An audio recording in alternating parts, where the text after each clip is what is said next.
I had a very bad routine. Like I used to be in front of my laptop all the day.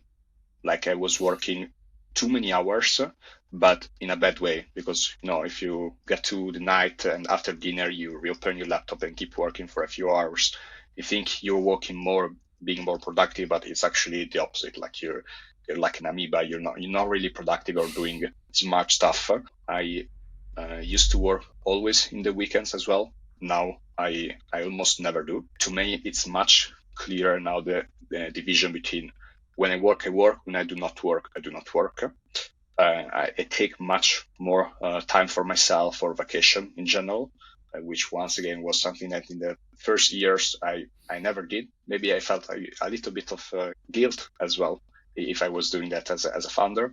Now it's a complete opposite perspective, and I realized that also including lots of sports in my routine, social activity in the weekend, but I pick the people I want to spend my time with. I try to apply the Pareto principle, the 80-20 to people as well. And this is kind of making a difference. And also all these things that I mentioned to you, the vacations, the sports, good social life is giving me like the greatest amount of energies I could ever think of. I'm almost 30. I'm going to turn 30 in June, but I've never felt so energetic and young in my whole life. And also, thanks to this, I feel like, if I work 8 hours instead of 12, those 8 hours are still more productive than the 12 that used to be, 1 year back. And I see this impacting my work specifically on the strategic side. Like I have much more clarity in general when it comes to decision making and in velocity as well. Today, I'm sitting down with Giacomo Gentili. He is a young founder who already very early in his career understood the toxicity of the hustle culture. This story is probably a little bit less about blood and tears, but more about how he immediately recognized that he was chasing a very nonsense hamster wheel, and especially he was going down a hill that he didn't want to pursue. So Giacomo took his own leadership and he brought it into the company to change the way that they operate, both as founders and with their own employees. And that's his story of how he's implementing already these changes. I hope you enjoy, and let me know what you think in the comments. Hello there, everyone. Welcome back to the Founders Bible. Today we're with Giacomo. How's it going today? It's going great, Alessandro. Happy to be here. Wonderful. You were just telling me that you're in the new co-working space because your team is growing up. So very happy to hear. Yeah, exactly. We're gonna make lots of new friendships, I guess, in the next few weeks with many other startups here from the Barcelona Atico community, hopefully. So yeah, very excited to kick the week off. Amazing, amazing. So let me start with the first question. It's the classical icebreaker that I ask everyone here at the Founder Bible. Tell me a little bit more about why are you actually a founder? When did you start? What's your story behind it? And if it's quite a bit that you are a founder, why are you still a founder? Okay, well, I will speak the truth in the whole interview and answering this question. Like my real initial idea wasn't to be a founder this young, I will say. My initial plan was a bit different, like working like 10 years or something like that in the startup and innovation industry. Like I knew that at a certain moment I wanted to be a founder, an entrepreneur, but I felt like I needed, to get some knowledge, a good network, or finding the right people because we all know the importance of the team and also understanding a bit what's the idea I want to develop and or the problem I want to solve one day. But actually, it was very much accelerated. Like I've been working for a few years in the startup ecosystem. And then when I pitched my initial idea to my co-founder Pietro one night, he was like super excited. He was like, "Yes, let's kick this off tomorrow. Let's test this and that." And let's say it was a good timing and a bit of luck. Luck is always there, I guess, when you have to kick off an entrepreneurial journey. And it was a perfect connection and with my initial idea and his energy, everything combined, we started collaborating together. And after 1 year, we developed, we set up back. Basically, it started as a side project, and then it evolved into something more serious over time.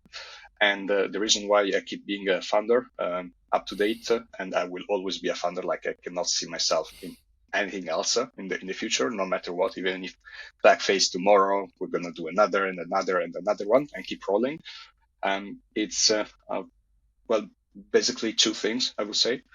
One is like, I'm really touching every day the impact of what we do, like with our users, with our clients, the feedback they share with us. It's something that like gives me great energy into just keep doing it more and more and improving the product, the service, and having even more impact over the medium to long term. And the other thing is more, let's say, on the professional and personal side, on the team side. I cannot see myself growing as I'm doing right now as a founder if I'm doing something else. And also seeing both my own personal evolution and the team evolution is just amazing. I cannot do anything else. It's just too much of a satisfaction, both in the ups and in the downs, of course. Amazing, super interesting. Well, it's quite a common story, of course, but it's nice to see that you didn't kind of want it at the beginning, but you see, probably life put you into the situation where you had to you jump on the boat right away. So, Giacomo, tell me something. Here at the Founder Bible, as I was mentioning before, the hitting the record button, we don't want to focus so much on the successes, but rather on the untold stories behind the scenes, right? What very few founders and very few people have the courage to say. Because founders' life, it's not easy. So I'm curious to know, when did you first hit the wall, or how many walls did you already hit? What did you learn from there? That's a great question, and please stop me, because I think I can keep talking about this for hours, because yeah, it's true, you hit many walls. Um, but maybe I can focus on some of the main blockers or difficulties I encounter since day zero up until today, and I will keep encountering for sure in the future. But actually, this is good. Like, we learn from that, and having challenges as a founder, it's. I mean, without challenges, we wouldn't be entrepreneurs. We wouldn't be growing as people and as professionals. So it's okay.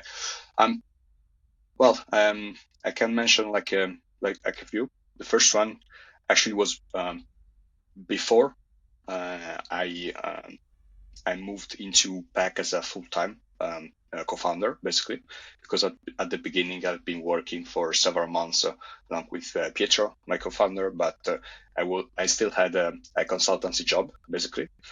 So I was working as a consultant during the day and as an entrepreneur during the night. I always went to bed like 2 a.m. For many months in a row, while he was already focused 100% on tech. And for sure, that moment, juggling between two different jobs was very difficult, both from a physical perspective, I would say, but also on a mental perspective, like having to change between two different contexts and roles, and while having like the vast majority of my strategic priorities on the startup itself. Like, I liked my job, but of course, your own startup is a totally different thing. Was very difficult, both in terms of managing the relationship with Pietro, but also managing the relationship with my work attitude and everything.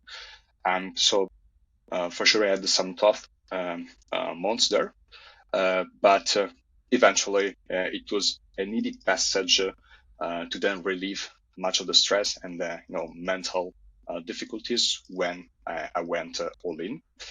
And this happened in another pivotal moment, I will say, because I still remember we set up the business. It was May 2022. And in September, after the summer, when we pivoted because we realized, okay, we need to do A rather than B, otherwise we're not going to be surviving in a couple of months. We had to face great challenges, because from one day to another, basically at the beginning of September, we realized that after the pivot, we had no client. We still needed to find the first B2B client. We were super late in the first friends, family, and food round that we needed to give me some basically range to say, okay, I will quit my job. I'm safer and whatever. The third thing, the person who at that time was kind of like the CTO, it wasn't really a CTO, but kind of basically tried to blackmail us from one day to another. And also brought another person on the team with him. And the fourth and final one, not only he blackmailed us, but also basically stopped the service. The platform went down. We had the active programs with the users and everything like that. So from one day to another, we had nothing, basically. And Wow. basically, my co-founder and I looked in the eyes and were like, okay, either we solved all these four issues in a month, or we're shutting down. It doesn't make sense that we keep going like this. And we divided two by two, like finding a person, finding a way to reactivate the platform, and on the other hand, he was responsible for finding the first client and closing the first FFF round. And actually, by the end of the month, we made it to achieve all the four results. And the day after, I just quitted my job. I just gave resignations. From then on, well, of course, we still had many ups and downs, but let's say that that was probably at the very beginning of one of the most difficult moments for the company itself, for its survival. Um, and well, as I told you, I can keep going to the infinite. I have at least a couple of additional elements that I could share with you. One is coming from last year, where basically I faced directly a big professional challenge because my role transitioned a lot. Like I've always been very operational, very hands-on as a founder, but last year and now as well, but the team is growing a lot. So my role transitioned from very hands-on, client-facing, operational to more of management and leadership style, let's say. So I had to relearn many things from you, develop some new soft skills, and get supported in the process. Also considering the fact that like my current role is I mean, we don't really care about labels, but I'm the CPO, so I'm managing the product team, which is made of ops and tech on our side. And I do not have technical expertise at all. I'm like a business background, so this is just one of the difficulties that I had to face. But mentoring and advisory and a great network that you have for sure supported me.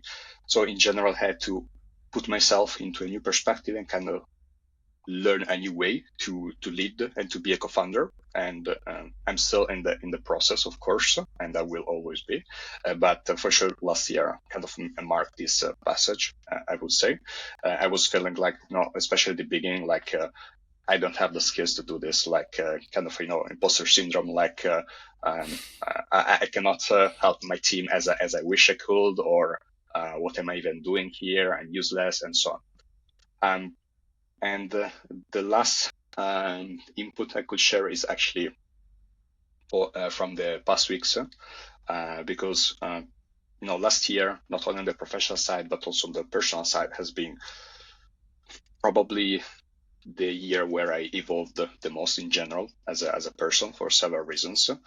And now that I settle in Barcelona and I have a new network, a new context of life, not only on the professional side, I kind of feel like I found a new balance in my life, right?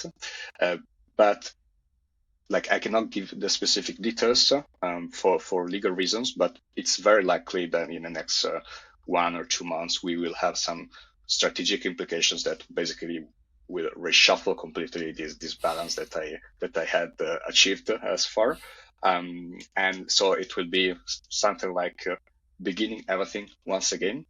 Kind of a new challenge, let's say, a very exciting one for sure, a great opportunity, but at the same time, on the personal and professional level, it would be like beginning everything from scratch. So, which is something that keeps happening from time to time, as you've probably realized by now, and also you being an entrepreneur, you know that very well.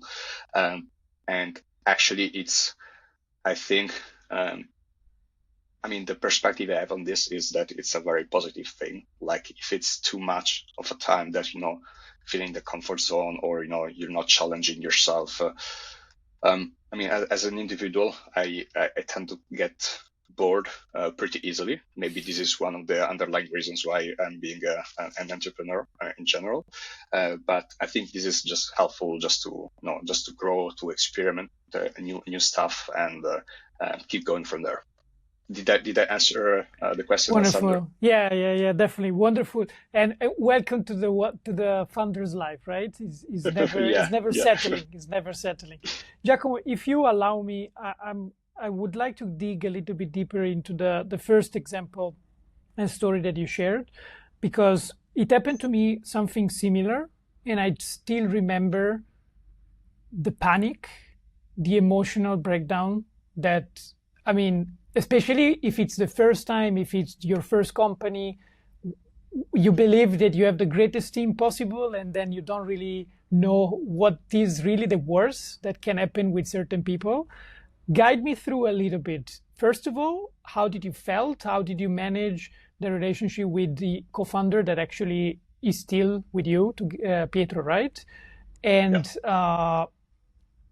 especially, how did you manage? Where did you learn, or how did you actually understood what to do in that situation? How did you feel? Just to make sure, Alessandro, you're referring to the period in which I was still working and not 100% on the startup, Yes, and also when okay. the CTO left and he tried to blackmail you and so Okay. on and so forth. Okay.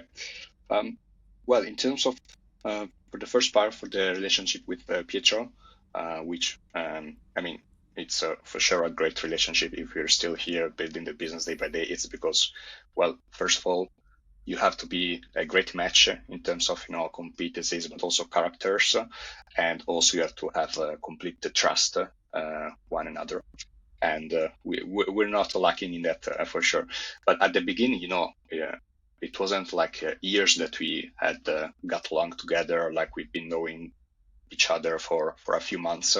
So I mean, the trust was still getting into the process of being to a certain level.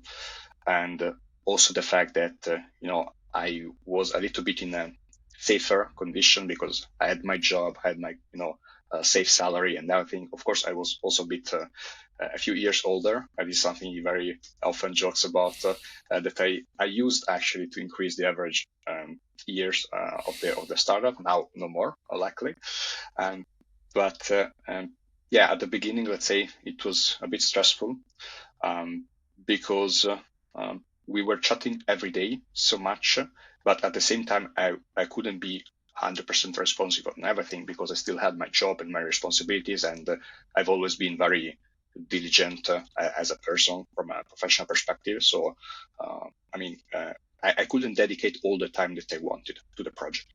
And at the beginning, I remember, so I can just share a bit more about this, that because of this reason, when we set up the company, it was like we had different ideas about the stakes that we needed to have in the business.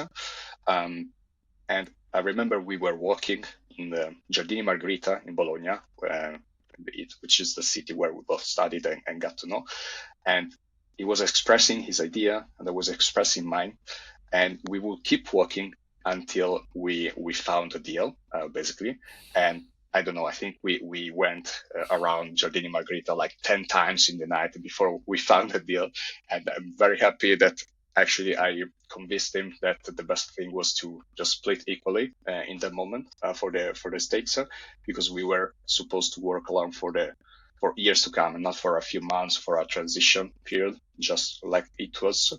And on the other hand, I have to say I was very honest on my side. Like the very day we achieved A, B, C, and D, which were our goals, the day after I just resigned. So it was very clear.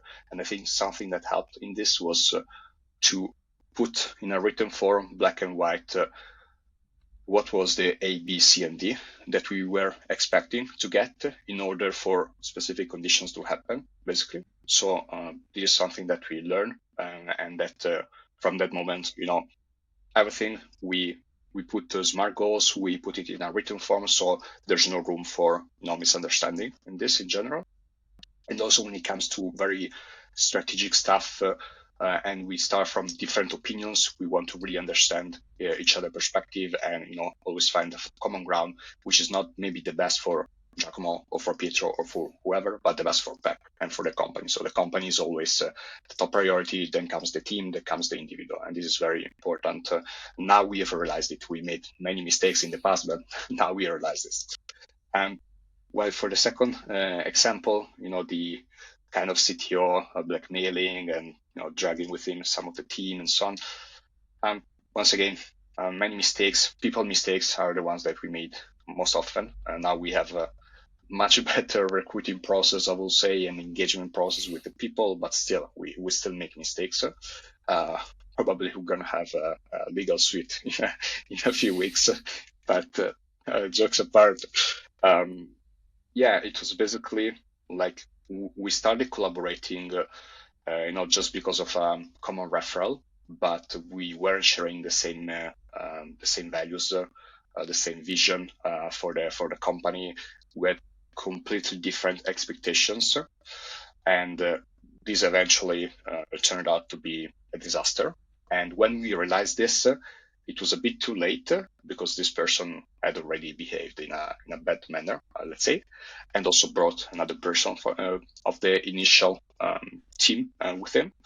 And actually, what we did was we relied on our existing and supporting network that for sure we had already developed. I have to say that if we are where we are, if we are growing good and everything being pretty fast as an early stage startup coming from the Italian ecosystem, it's mainly because of the amazing network that we have and that we can leverage in the best times, but also in the most difficult times. And in the time, it paid off for sure.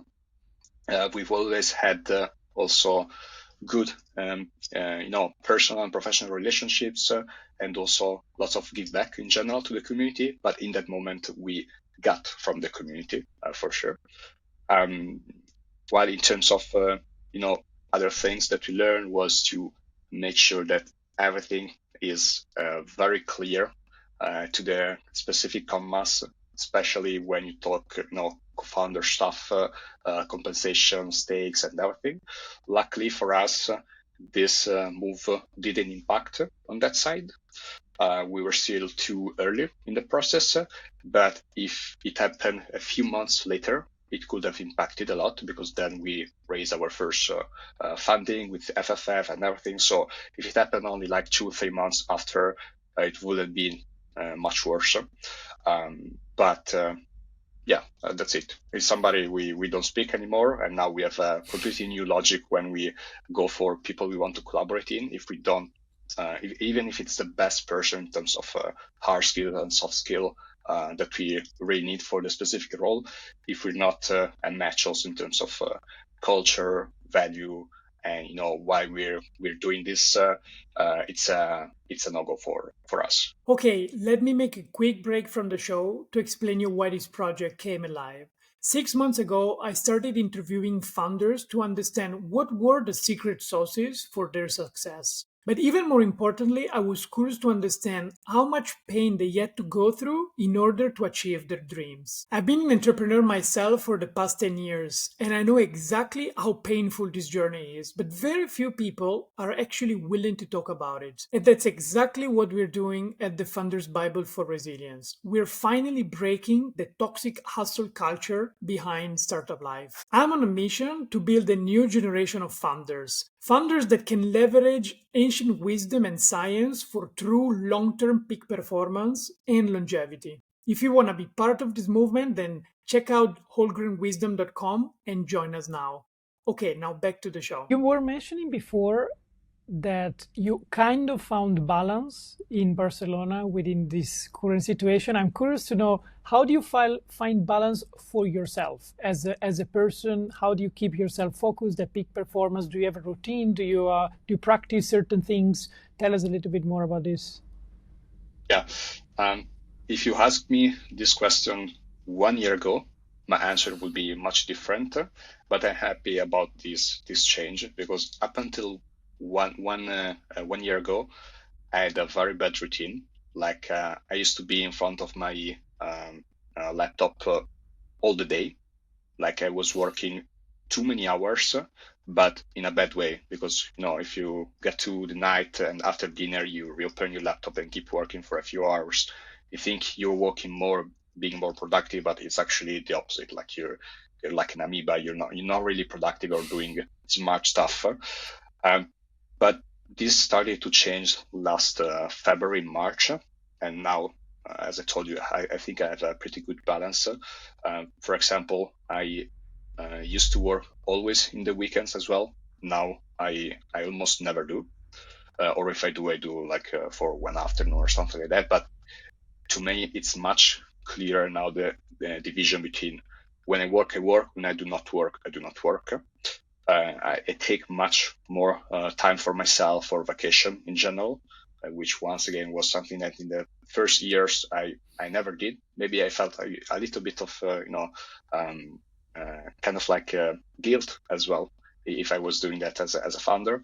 Now it's a complete opposite perspective, and I realized that also including lots of sports in my routine, social activity in the weekend, but with specifics, which is I pick the people I want to spend my time with, because I cannot spend time with everybody and partying all the time. But at the same time, I try to apply the Pareto principle, the 80-20 to people as well. And this is kind of making a difference. And also all these things that I mentioned to you, the vacations, the sports, good social life, is giving me like the greatest amount of energies I could ever think of. Like I'm almost 30. I'm gonna turn 30 in June, but I've never felt so energetic and young in my whole life. And also, thanks to this, I feel like if I work 8 hours instead of 12, those 8 hours are still more productive than the 12 that used to be, 1 year back. And I see this impacting my work specifically on the strategic side. Like I have much more clarity in general when it comes to decision making and in velocity as well. Of course, this is something that comes with the entrepreneurial attitude. Perfectionist now, I'm much more of a doer and achiever in general. This is very, very common. And also with the team growing, with more delegation and everything. But at the same time, it also comes down to, this new approach I have to my time management and my work management in general. And this is when I mentioned, the kind of a new balance, and now we'll need some shuffling. I hope and I think it will be a transition period to a new balance. Something we'll need to adjust. You cannot get everything of everything, of course, but this is also the good thing about personal and professional development, which is by the end of the day the field we're also trying to foster into our clients and end users. So I wouldn't Yeah. be consistent if I wouldn't apply it on myself as well. Sure. How did you get to this point? Like you said, since 1 year, this shift is starting. Why? Did you get into burnout? Did you read something or did you hear someone that is actually changing the perspective about the hustle culture or what? Um, I will I will speak the truth. I will say probably it's a complex answer, but if I have to simplify, three things. One, on a personal side, I closed a very long relationship, and this forced a lot of changes in general on the personal sphere of my life.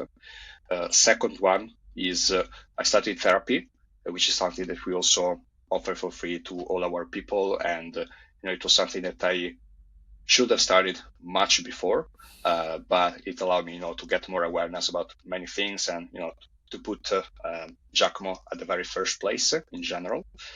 And the third and final one, I think it relates to a vacation I did, and it was a long time, years that I hadn't done any vacation, and when I got back, like for a couple of weeks, I couldn't understand what was happening because I was feeling so light in general. And I was like, okay, so this is how people feel after the vacation. And I realized this, I still remember I was driving by the highway. And usually when people don't give you the right while driving, or, they do something stupid, I tend to get a bit mad, let's say. But in that occasion, like this truck driver did a very bad move, kind of risking my life and everything. And it was so chill. I was like, okay, it's fine. He's having a bad day. And I was like, okay, I need more of this in my life, more vacation, more rest period. And so it was a bit of a combination of several factors, I would say. Wonderful. I love this answer because you're actually preparing for the very last one that I would ask you. It's something that I ask regularly, and it starts with a little bit of a metaphor that I have for founders. Over the years, and especially in the last few months that I've been researching a lot about founders' mental health, performance hacks, and so on, I realized that more and more founders are like high professional athletes. And there is just actually one very big difference, which is if you are an athlete and you want to compete for the Olympics, you know, yes or yes, that you need a personal team to train you. You need a trainer, you need a coach, a therapist, a massage, you need physiotherapy, whatever you need to win, you can build a team for that, right? We founders, most of the times, we think that we can either do it alone because we're just stubborn and we are like, big guy coming in the room and thinking everything is going to be better because this guy is going to do it better, or simply because they cannot afford it, or it's just, like some kind of a super millionaire C-level perk that you get afterwards, not because you can get there. So if you can build your personal team to train you for the Olympics, to prepare you for this huge life, which is the journey of entrepreneurship. And I'm not talking about the team of your company, right? A team just for you. You have 5 seats. Who would you put in? Who or what? Doesn't necessarily need to be a person. It can also just be something or a skill that you would like to acquire. Question. And well, if I have 5 seats, I will say, well, one has to be, your other co-founder or co-founders, because you need to support each other. And I think only co-founders understand some co-founder stuff, basically, if that makes sense. So that is for sure. The second one would be, and the third one, something that we do actually in PEC, of course, which is mentors and coaches, because, there are commonalities, but also differences. Mentors is because, okay, they lived that experience that I'm looking forward to understand a bit more, so they can share valuable advice about that because they've just been there already. While coaches, they haven't been there, or it doesn't really matter. They don't give you solutions. They support you into finding the answers to your questions by yourself. So they give you more awareness and powerful questioning and so on. And it's something that it comes down to be very, very useful for sure, having both type of methodologies and perspectives. The fourth one, I would say something like, I don't know, like a kind of a personal trainer, let's say, because I really think, once again, if you asked me 1 year ago, no, but sports cannot not be there, basically. It just gives you energy, gives you discipline, right clarity of mindset. So has to be there. And I don't know, maybe this can be combined by kind of a hybrid figure with also, nutritional support, advice, and so on, if that makes sense. And fifth and final one, I would say a good therapist for sure, because as a founder, you go through a lot of stress that put you to the test in general on the professional side, but also it affects some sort of your personal areas as well. So you need to be able to have people around you that you can speak to about anything. And of course, it depends on the character, but to me, I have chats with my therapist that I wouldn't be able to do with I don't know, even the closest friends or the closest relative or even my co-founder. Okay. And this is not because I talk shit about my co-founder during my therapy session, but if you're looking this bit, don't worry. Yeah, I would say this is my final answer about the 5 seats. Wonderful, wonderful. Well, thanks so much for sharing. You know that 73% of founders are actually neurodiverse. So it's not even the minority. We are all doing this work because we clearly couldn't be doing anything else. And of course, a lot of founders face challenges, but for whatever reason, they don't have the courage or the freedom and the transparency to take action. So I'm very glad that you shared what you just shared, because it's important that more and more people seek help. which is not like help because you're necessarily sick, but it's because you want to get to higher level, and in order to get to higher level, you need better training. That's as simple as Totally. that. Absolutely. Wonderful, Giacomo. So I would close this conversation asking you one last thing at this point, which is what is the thing that you haven't mentioned yet that you would have learned years before that you actually learned and you really said within yourself, okay, wow, I should have learned it, I should have done it way before, and what you can suggest to the others? I think it's very simple on my side, and it is to just launch as soon as possible. Because, for example, when I met Pietro and the day after we started collaborating together with the project that eventually turned into Pack, I'd been thinking about it for like almost 1 year, like doing bullshit, very stupid stuff, over preparing, overthinking about everything. But you learn nothing from that. And, launching an entrepreneurial project or a startup, you get to know that the best teacher about everything is the market and the feedback from the early users and everything. So nothing has to be perfect, because nothing will ever become perfect. Actually, it's just an idea, but it's over there and it's very far. So the sooner you have an idea or want to test something, just go, just launch. I would probably, if I could go back, probably would launch something much earlier and many times about everything, because it would have accelerated a lot the learning process and some failures that I had to go through and I will still have to go through. But yeah, I think that's the 2 cents on this on my side. Amazing. Thanks so much, Giacomo.